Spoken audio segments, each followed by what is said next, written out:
Okay, here we are in part three. We're going to teach you how to do a common whipping. In case you're interested, it's actually Book of Knots number 3442 on page 546. This from a different book called The Marlinspike Sailor, a book that I highly recommend, by the way. That's this book here by Herbie Garrett Smith. Similar kind of time period, a little bit later than Clifford Ashley. He had this to say about what a whipping is used for. So it's quote, to prevent the rope from unlaying, fraying, that's my addition, and to ensure that the rope end will at all times pass quickly and easily through blocks, pulleys, fair leads, and eyes. So that's what a whipping is for. In short, just to keep the end of your rope from fraying. So continuing to do the demo on the wooden dowel here, you'll have to watch parts 1 and 2 to learn the how to do these slipped constrictor knots.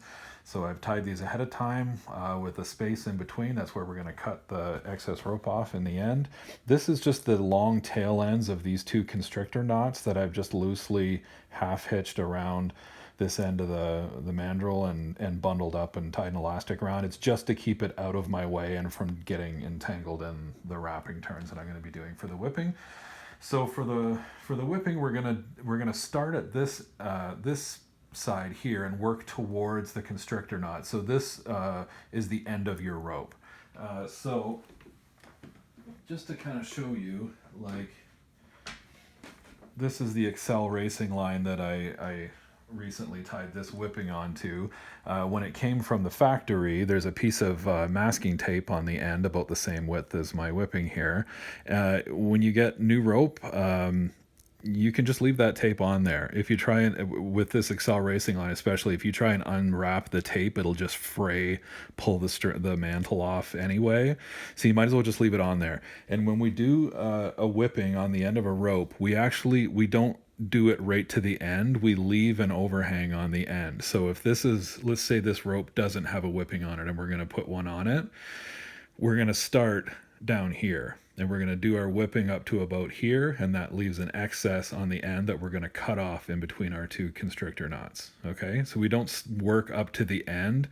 This clean look that you're seeing here for this whipping is after I've cut it off in between those constrictor knots and after the whipping has been done.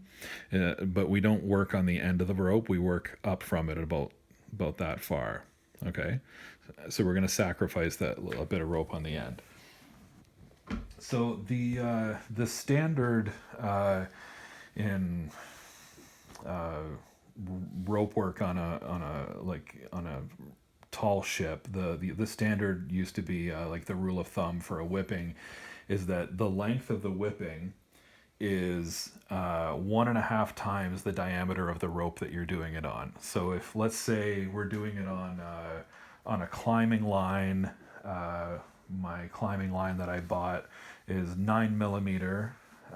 So that means our whipping is going to be 13 and a half millimeters long. So like we're talking about long, I'm talking about the width of this whipping. So it's, you don't have to be mathematical about this at all. Just as a rough rule of thumb, you want the whipping to be a little bit more than the thickness of the rope. So if the rope was like the width of my pinky and I lie my pinky on the side of the rope, add a little bit on top of that. That's you want to make it at least that long. So one quick thing, if you're using twine, so you want to use a really strong synthetic twine to tie your whippings with. So either nylon or polyester or whatever. So I don't care what it is. It just has to be really strong. It has to be strong enough that you can reef on it with all your might, and it's not going to snap. If it's weaker than that, it's not appropriate for a whipping, in my opinion. The best thing to do a whipping with is waxed twine. So it's just twine that's coated in wax. You can buy twine that's wax coated. You can also make it yourself. if you buy, sailors back in the day always had a little cake of beeswax, and you heat it up with a candle a little bit, and then you warm it up in your hand until it becomes kind of mushy, and then you just take your twine that you're going to work with, and you press it, mash it into the wax, and you pull it through until you get to the other end, and it rubs off the wax, and then you start at the other end and you do it again. You do it 2 or 3 times until the whole length of the twine is waxy. The wax is really great for whippings because it makes the twine a little bit sticky, so it adheres to the climbing rope that you're doing the whipping on. Like, it sticks to the rope that you're doing the whipping on and stays in place. It also sticks to itself in the previous turns that you're making in the wrap. It sticks to those other wraps, and it just keeps everybody in order. It's a beautiful thing for whipping. So I highly recommend waxed twine, or waxing some whatever twine you're going to use yourself. But if you want to skip the wax part of it, if you're just like, no wax for me, that's totally fine. It's just a preference.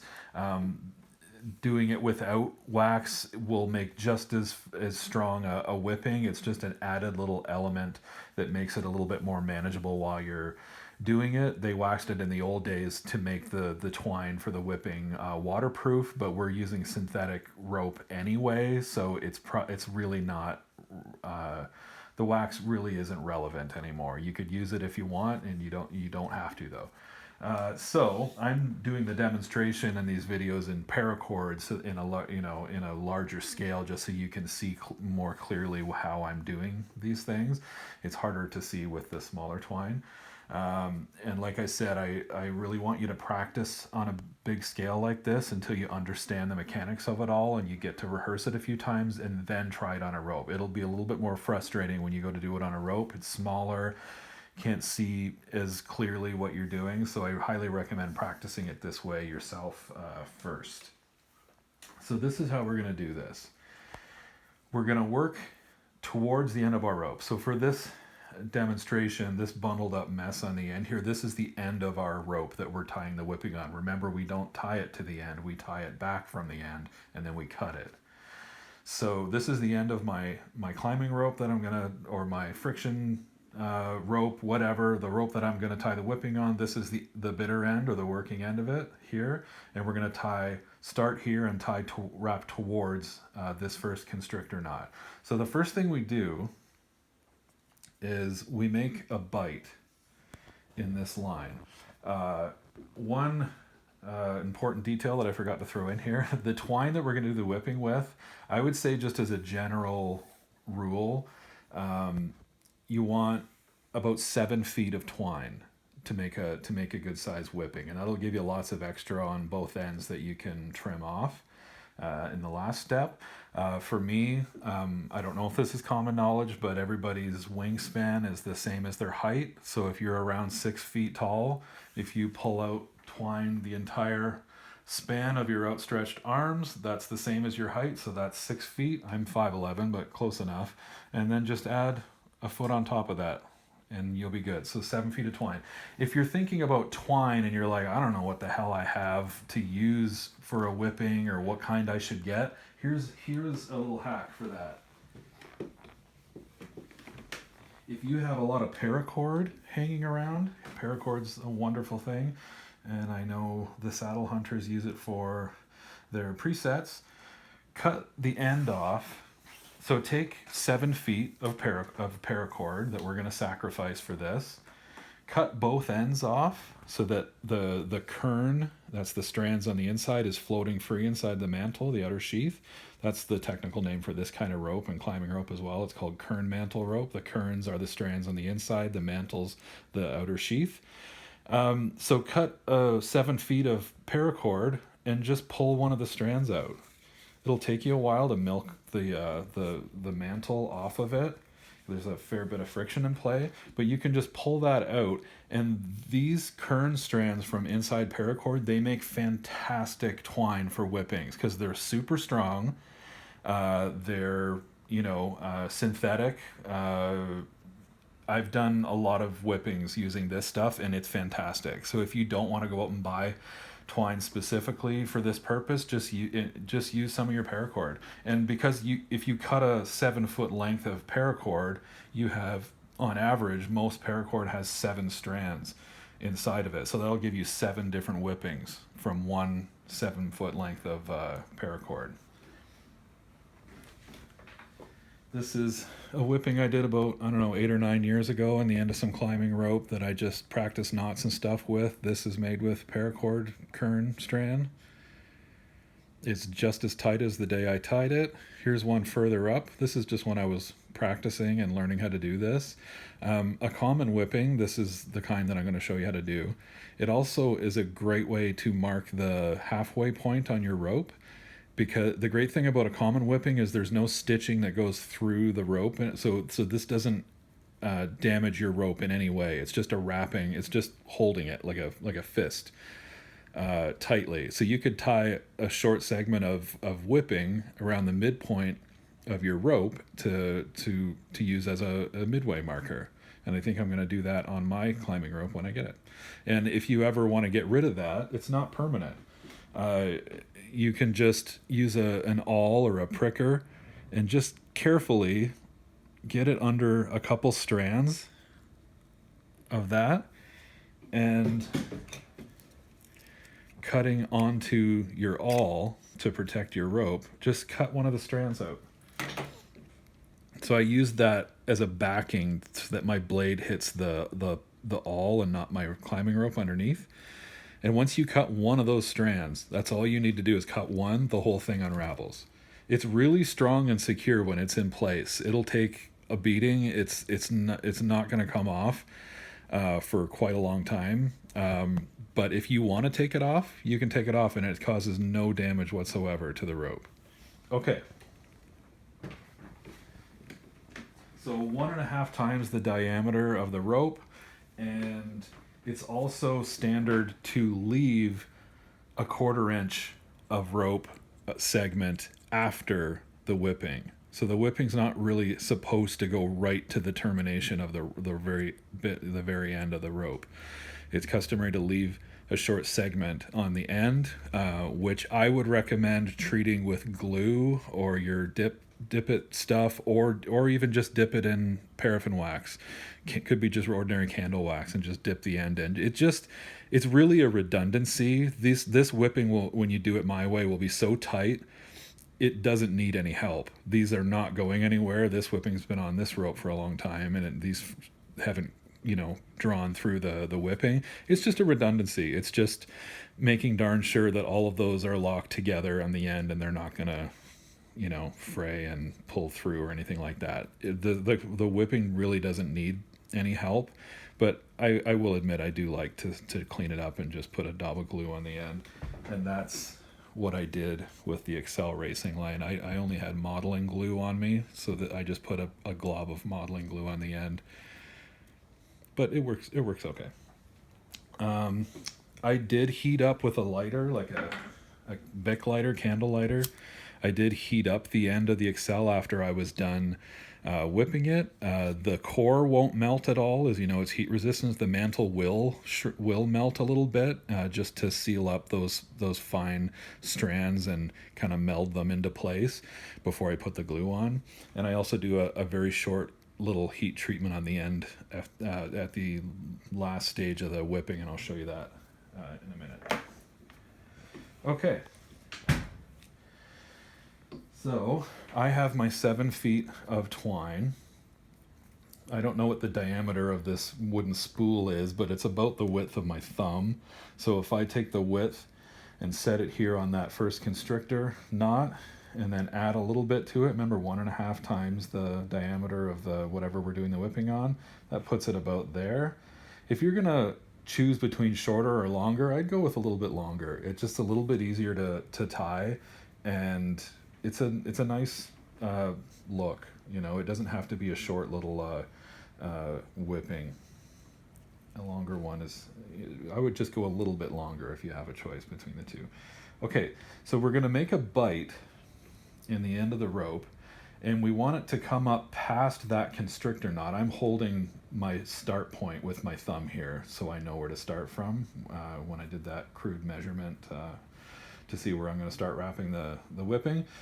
We want that bite to be long enough to come up and past quite a ways past the first constrictor knot, and the working end of that bite, we need that to be about that long as well. It needs to be long enough that we can put a marlin spike hitch into this at the end of it so that we can draw it through, because that's the last step of the whipping. So don't leave a short little tag end on this side, or you're not going to be able to pull that, do the last part of the whipping. Okay, so having said that, I got a bite laid up here, so I got lots of excess, this loop hanging over the end of the first constrictor knot that we're working up to. And I have lots of tail end on the other end, and I'm going to take this long line, which is the rest of your whipping line, and I'm going to start wrapping that bite. So I'm going to start wrapping it around. Oops. Sometimes it'll just slip in your hands. It's a little awkward to get this started, but once we get it started, it'll be a lot easier. This first part is the hardest part. Okay, so just pinching it off, lots of slack on both ends, and just start wrapping it. Keep your frapping turns. You want to get them as tight as you can within reason with your fingers. So I am trying to get these wraps tight, and I want you to do the same thing within reason. And I'm going to do 3 wraps. 1, 2, 3. And I'm trying to keep these tight, but don't go crazy, okay? Because there's another step here. Once I get 3 wraps, see how there's a little loop here? If you tied it the other way, it might not have that loop. If you tie it this way, it has a loop. It doesn't matter which way you wrap. If you wrap this way or this way, it doesn't matter. As long as you're wrapping around this bite and you have a tail end, it'll be fine. It doesn't matter how you're oriented that way. But if you wrap it this way, and you look and you pinch it off after 3 wraps, and you see this little loop here, just pull it through now. If you try and do this after 1 turn, it'll just unwind and drop. So wait until you have 3 wraps before you do that, and now you've pulled it snug. And now, because we've done 3 turns here, this is a standard that we're going to have when we tie these, where every 3 turns, every 3 wraps, we're going to marlin spike hitch this cord and spike tight it, okay? So I got my quote-unquote marlin spike, my screwdriver here, and I'm going to make a marlin spike hitch. If you can make the marlin spike hitch kind of close up here, it's good, because we're going to pull it back. It's a little bit harder if you have too much space in between you and what you're tightening. So try and make it up here. So my overhand loop, think of like turning the ignition in your car, and then put that loop over the standing end, and then however you can do this, get your spike in, grab that standing end inside there, and then dress that knot up and slide it into the middle of your whatever you're using as a marlin spike. Now, I want at least 1 finger on this side. If you want to do that, that's fine. And the same hand hold on the other side with the line in between at least 1 finger. And when we pull on this, it's going to want to turn outwards like this, and we're going to try and keep it from doing that. So what we're doing is we're tightening the first couple turns that we did here. So we're going to hold this, I'm going to tighten it.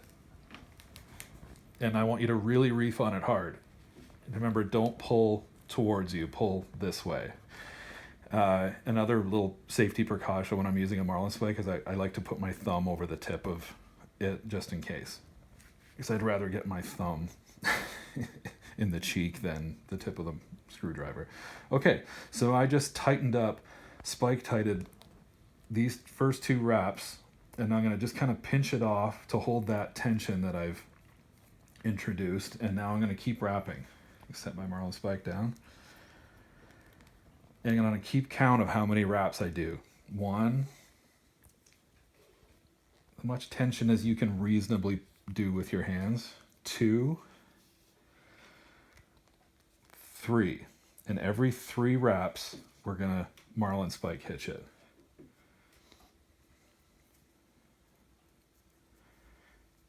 If you waited till the end of this process to marlin spike tight it, there would be too much friction in all of these wraps to tighten the whole thing. But 3 turns is enough that I can pull more tension into the wraps, the preceding 3 wraps that I just did before going ahead. 1, 2,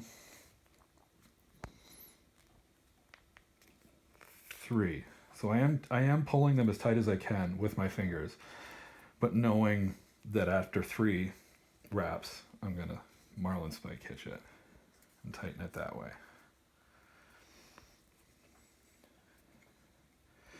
If your marlin spike hitch is capsizing on you or drawing up weird, you can just wrap it around a couple more times to put more friction on it. Okay, nice and tight. I pull the spike out, it unravels. Keep wrapping. 1, 2, 3. Now that just happened to work out perfectly that my 3 count ended at the end here. If it doesn't matter if you were on your first or second wrap and you found yourself at the end, like right up against the constrictor knot, that's fine. So, but we're gonna do, this is the last part of the whipping, is see this bite that we had laid across in the beginning, and we wrapped it. So we buried this bite under the frapping turns. And on the last wrap, don't go right butt up against the constrictor knot. Leave like just a tiny bit of space for you to maneuver for this last step. But with this last wrap, take the tail end and we're going to put it through this bite. So we're going to put it through that loop. See, before we were wrapping it, we were going right over top of it and wrapping it to this. And now with the last step, we've gone through that loop and out the other side. And now the last step for the wrapping is to just make one more marlin spike hitch, this time on the other side, because this is our last tightening step before we bury the bite. So tighten that off and pulling it away from me. Okay, so I marlin spike tightened the last couple frapping turns. Make sure you're pinching off that tension with your thumb so you don't lose it as soon as you let go of your marlin spike, and hold it off this tail end, hold it off to this side and pinch off so I'm holding the tension I just put in with the marlin spike. And now the last step is we're going to pull down on this slip on this bite here. So we'll do a marlin spike hitch here, just like we did to tighten the frapping turns. Keep your thumb on the pressure up here. Keep the pressure on so we don't lose the gains that we made with spike tightening it. So there's your marlin spike hitch, and we're going to tighten this loop, this bite. And we're going to tighten it right down on the tail end. Just tightened it right down on top of that tail end. So now you can let go because it's pinched off the tension on that last frapping turn that we made. But we're going to go one step further. This is not finished yet. I'm going to pull my marlin spike hitch out here. I'm going to tie it further up here. Car ignition turn. I learned that from another guy on YouTube. He said ignition turn, and then it's a handy little reminder of which way to turn it because everybody knows that motion of turning it forward. So ignition, turn, push it up and over, grab that strand, marlin spike hitch. Here we go again. And now we're gonna. Now this is physically the hardest part of the whipping is I have to pull that lump, that last strand, into and under the knot, into and under all the frapping turns, and ideally we want it to sit about halfway through, but anywhere just under there is fine. So, and this is hard. This part is difficult. It's not as hard, I find, with twine, like what you'll actually be using for your whipping. It's really hard with paracord because it's thicker diameter, more surface area. It's hard to do this part, but I'll do it to show you here. You'll see this part disappear in a heartbeat and slip under there. I might have to prop it against my knee to do this. Okay. Can you see that? I'm pulling it.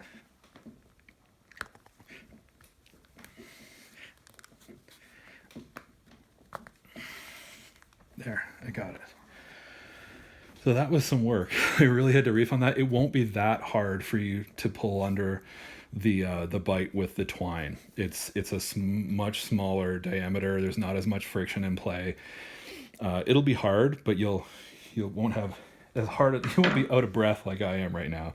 But I pulled that bite, the head of that bite, which was around the last turn. I pulled it under itself.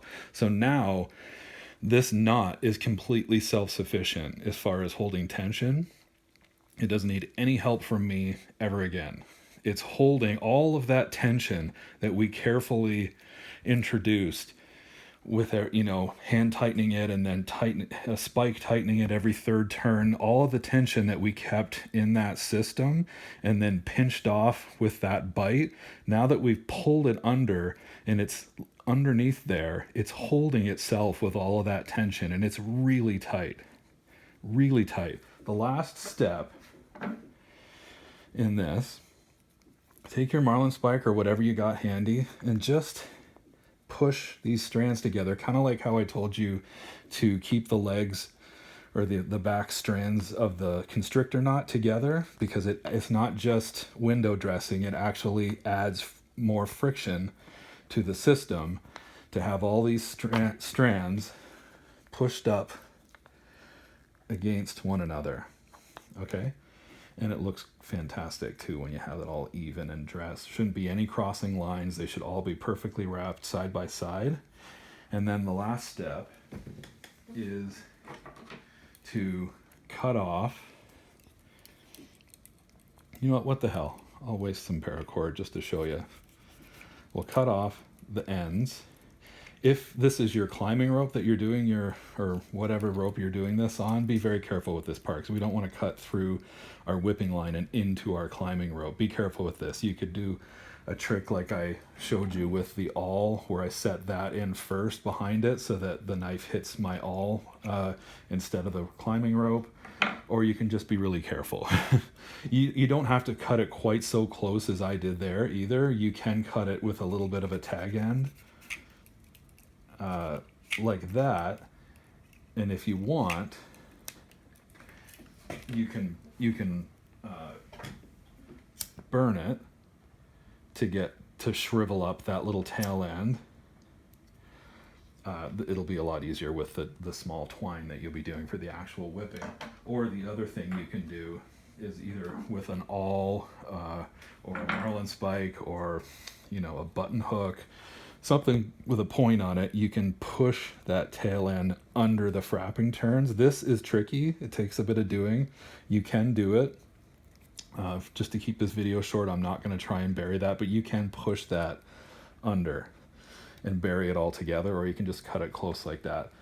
But there's your whipping. Now that this is finished, this whipping is finished, when I do it with the paracord kern as my whipping line, I like to heat treat it at the end. You got to be careful with this part. I hold a candle flame style lighter and I just heat it up a bit.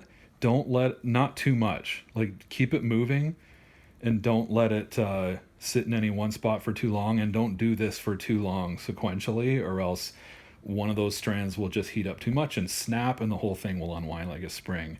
But this, just warming it up, I'm not melting it or anything. I'm really just kind of warming it up, and it just kind of shrink wraps it, just like it just tightens up the whipping like an extra like 4%. So even though if we had it plenty tight, it's just a nice finishing touch. You can see how tight that whipping is. It's just you can see the individual strands underneath the whipping because it's hugging it so tightly.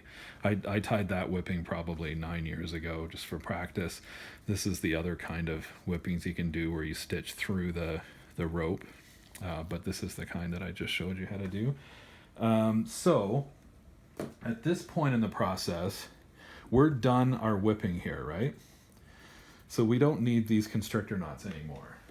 So we don't, but before we take them off, we're going to take our utility knife, whatever you got, and because we tied 2 constrictor knots with a little gap in between, it's pinched it off nicely for us so that we can saw through our rope. Try and cut it maybe a little bit more towards this constrictor knot than that one, just because it's a shorter, it's going to leave a little bit less tail end on it. And then once you cut straight through it, you can pull the slip. This is just my bundled up tail ends here that I got out of my way after I tied the constrictor knots. So I'm just gonna untie all this mess. I just loosely half-hitched them a few times just to bundle it up and keep so all these strands weren't in my way the whole time I was working on the whipping. And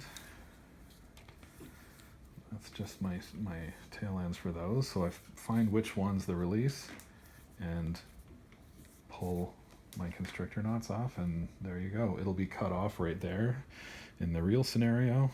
And it's up to you what you want to do for it's up to you what you want to do for that last little bit of rope. If you want to leave it loose like that, you totally can. If you did your whipping properly and it's really tight, like this, I'm probably going to have to cut off my dowel here. I don't think I'll be able to get this off. That's how crazy tight these are. And if you do it properly, you really don't have to treat the tip if you don't want to. I probably would, just for redundancy. Like I said, I'll put a glob of glue or whatever you want on there. I don't recommend coating the whipping as well, just because it's not necessary. And if we want to take it off at any point, we can. But just treat the very end up to the whipping with something if you want to, but that's about it. Yeah, it's customary to leave a 1/4 inch of rope segment after the whipping. So that's pretty much it. I have one more thing to add. This is a good one. This is a pro tip. If you are, not that I'm a pro, it's just a pro tip. If you have a length of rope, like your friction, like new rope that you bought for your friction hitches or whatever, or just a bigger rope that you're going to cut up into smaller segments, one thing that'll save you a lot of time is if you know you're going to cut it right here. Say, I marked this with marker or whatever, or I just, pinched it off, and I know I want to cut my rope here, so I'm going to have 2 smaller ropes. You're going to do everything that we just did. You're going to tie a constrictor here, a slipped constrictor here, a slipped constrictor here, and then do your whipping on this end, but you might as well go ahead and do the whipping on this side too, so it would be a configuration like that. And then when you cut in between the 2 constrictor knots here, they're both whipped. They're both ends are sealed and they're ready to go. And then you just pull off your slip constrictor knots, and that's it. If you know you're going to have, if you're going to cut a rope, you're going to need a whipping on both sides. You might as well do them both at once. And then cut it in the middle, take the constrictors off, and both ends of that rope are ready to go. And that's it.